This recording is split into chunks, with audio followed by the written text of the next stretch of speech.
will be discussing on working capital management.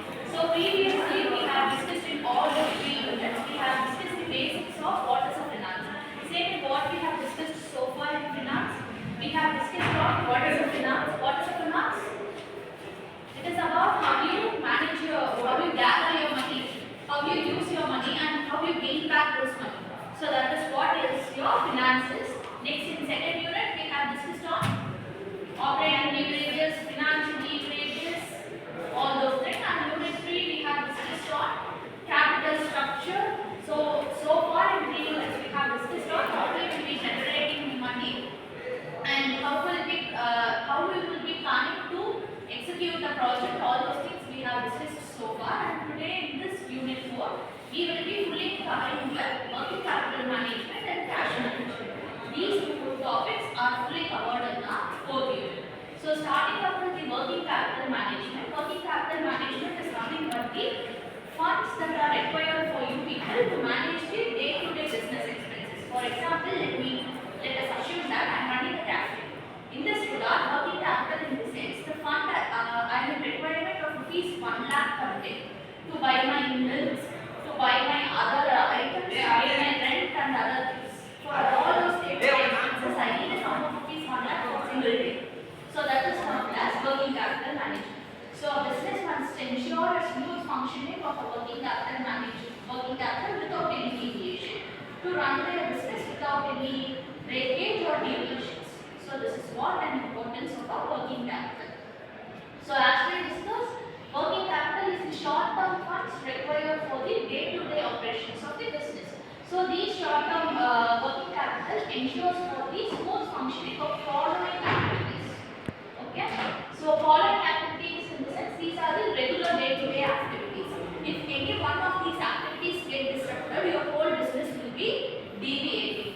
So smooth functioning of working capital and the correct management of the funds inside your business ensures the complete cycle and smooth functioning of all these day-to-day business activities such as buying your raw materials, paying wages, making the rent, electricity bill, and operating costs. So this all functions get smoother only when your working capital is managed effectively.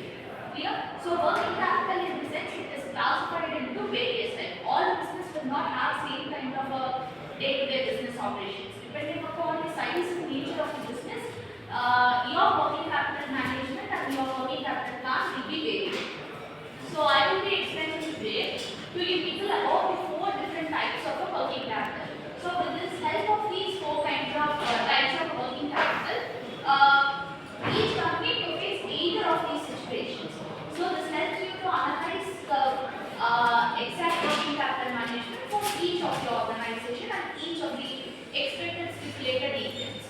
So before that, working capital is equal to current assets minus current liability. See what is an asset? What all comes under assets? Land, buildings, properties, and plants. So all those fixed assets and other things comes under your current assets, and current liabilities goes to any payables or loans. All those things come to the current liabilities. Deducting all those liabilities, the remaining assets that is in your hand to manage your day-to-day business operation is termed as working capital. Am I clear? I am not confusing, right? Now you are clear with what is working capital. Everyone are clear?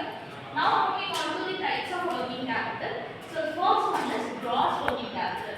So remember every time gross in the sense it is a total, a summation of everything. Gross in the sense it is a summation of everything. So gross represents the total value of current assets. My company would be having a sum of rupees 2 lakh. In that 2 lakh, a sum of rupees 50,000 would be my liability. In this regard, a sum of rupees 1,50,000 is my current asset. Is that clear?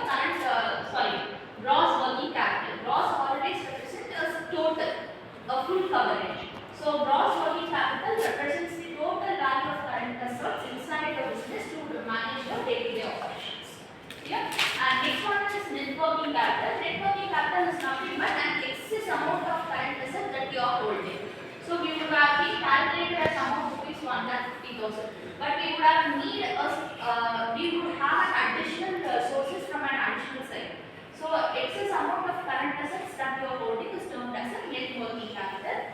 And permanent or fixed working capital is that a minimum level that business holds. For example, let us assume minimum I should have a sum of rupees 50,000 inside my business to manage the day-to-day operations. Any critical situations or either of the situations, those 50,000 helping me to manage and stabilize my business operation without deviating from the operations. And temporary or variable working capital is that for a particular situation, I would need to have an extra or additional investment I will need into my business. So an extra or capital is required into my business for a particular situation is termed as temporary working capital. So business may run either of these situations. So in either of these situations, these types of working capital will be used. So when a businessman understands the types of working capital, he can adapt to the most appropriate working capital in different situations. Is that clear? Now moving on to ending up with importance of working capital. Why it is most important to manage the working capital in the sense money comes into a business and it also goes away. So it is most important as a businessman or a business student. It is most important for you people to understand how to manage your money and how to operate your day-to-day expenses. At the same time, you have to save it. That's what you will be discussing in unit 1. In this regard, why it is important in this sense? This ensures a smooth business operation. Remember that if you are not having an adequate cash flow inside your business, immediately a order comes into you, a big order comes to your business. If there is not adequate cash flow as a result inside me, how can I manage my business? That ruins your business. There will be smooth operations inside the business. So to ensure smooth business operations, and second one is that helps in my meeting short-term obligations. Immediately I would be having any immediate requirements. So to meet the short-term obligations and to improve my credit worthiness. We have already discussed this. Do you people remember? What is credit worthiness? If we borrow money, we have to act as if we give it back. Great. So credit worthiness is the trust that you are having or holding on someone that if we give to someone, they will be giving us back. So you have to build on the person to maintain, improve your credit worthiness and goodwill. And next one is that support regular production and sale. So as we discussed, to ensure your smooth functioning of your business and acts as a caution during emergency period. In case if there is an emergency, these kinds of working capital and reserves will be supporting to overcome the deviations. So this is what about the working capital concepts. So are you clear with these concepts? So next further topics we will be discussing on the furthermore important features on working capital management, and we will be moving on to cash management practices. So these are the most important for a business person. Is that clear? Am I not confusing you?